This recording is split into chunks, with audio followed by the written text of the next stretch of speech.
बदलापूर पालिकेचे निकाल समोर आल्यानंतर भाजपनं नगराध्यक्षपदावर बाजी मारत शिवसेनेच्या वामन म्हात्रे यांना धक्का दिला. परंतु थेट नगराध्यक्षपदावरील व्यक्तीला सभागृहात सुद्धा त्याच्या पक्षाचे बहुमत लागते.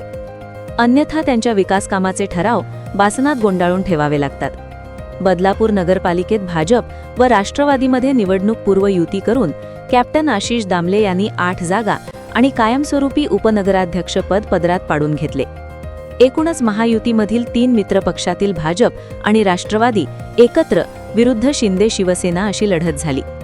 याचा फायदा भाजपला जास्त झाला तर राष्ट्रवादीला सुद्धा काही प्रमाणात झाला असे म्हणता येईल.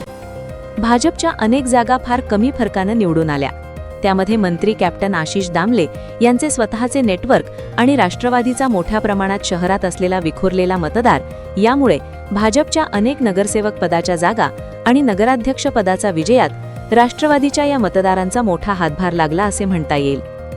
त्यात पालिकेच्या सभागृहात शिवसेना सगळ्यात मोठा पक्ष ठरला असून त्यांचे एकूण 24 नगरसेवक आहेत, तर भाजपचे एकूण 22 नगरसेवक असून तो दुसऱ्या क्रमांकावर आहे.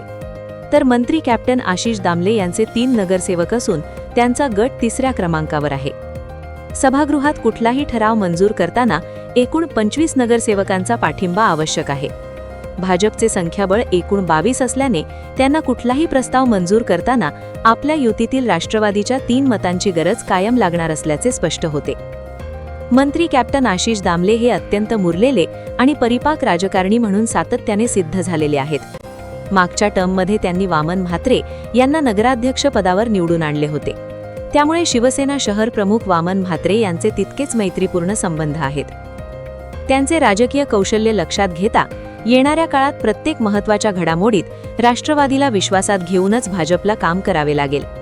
किंबहुना नगराध्यक्ष पदाच्या दालनातून जरी पालिकेचे कामकाजाचे केंद्र असले तरीही राष्ट्रवादीच्या ताब्यातील उपनगराध्यक्ष पदाच्या दालनाला डावलता येणार नाही असे चित्र दिसून येते आहे.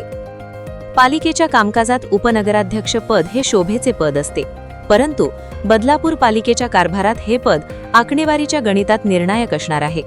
उलटपक्षी उपनगराध्यक्ष जर सोबत नसेल तर नगराध्यक्ष पद शोभेचे ठरणार आहे.